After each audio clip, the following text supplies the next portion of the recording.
जी तो फिर अभी हम आ चुके अपने पीसी की स्क्रीन के ऊपर, और सबसे पहले हम आते हैं सिस्टम की प्रॉपर्टीज़ के अंदर। यहाँ पर हम आईपी जो पुट करते हैं अपने कैमरे को सर्च करने के लिए, इंटरनेट प्रोटोकॉल वर्जन 4 TCP/IP4 के ऊपर क्लिक करते हैं। यहाँ पर यूज़ दी फॉलोइंग आईपी के ऊपर आते हैं। यहाँ पर आईपी टाइप करना है 192.168.1.100 और नीचे आते हैं सब मास्क के ऊपर क्लिक करना है। यहाँ पर गेटवे डालना है जी आपने 192.168.1.1।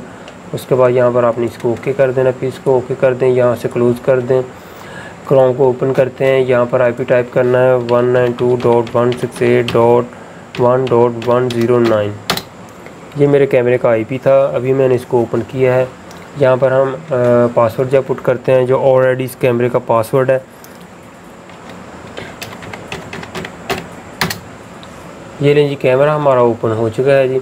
अभी सेटिंग के अंदर आते हैं। सेटिंग के अंदर आने के बाद यहाँ पर आप सिस्टम के अंदर आएंगे। सिस्टम के अंदर आने के बाद यहाँ पर डिफ़ॉल्ट के ऊपर क्लिक करते हैं तो यहाँ पर फैक्ट्री डिफ़ॉल्ट सेटिंग है। यहाँ पर अगर आप इसको ऑप्शन को जो है वो टिक करते हैं तो यहाँ पर आपको जो है वो पासवर्ड पूछेगा जो इसका ऑलरेडी पासवर्ड है, तो वो मैं यहाँ पर पुट करता हूँ ये।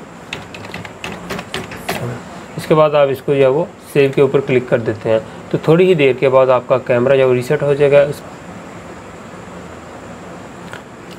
तो यानी जैसे ही हमने इसको रिफ़्रेश किया है तो यहाँ पर आप देख सकते हैं 192.168.1.108 ये पुराने आईपी से जो है वो ओपन हो रहा है। तो यहाँ पर सेम इसी तरह ही आपने कंट्री जो है वो सेलेक्ट करना है, उसके बाद लैंग्वेज, इसके बाद वीडियो स्टैंडर्ड, और इसके बाद आप जो आपने पहले मैंने ऑप्शन पिछली वीडियो के अंदर बताई हैं कैसे कन्फिगर करते हैं इसको आईपी कैमरे को, तो सेम इसी तरह ही आपने इसको जो है वो कन्फिगर कर लेना दोबारा।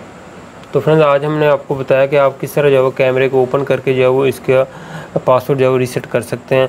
तो फ्रेंड्स फिर मिलेंगे कि नई वीडियो के साथ। अपना बहुत सा ख्याल रखिएगा, दुआ में याद रखिए। अल्लाह हाफिज़।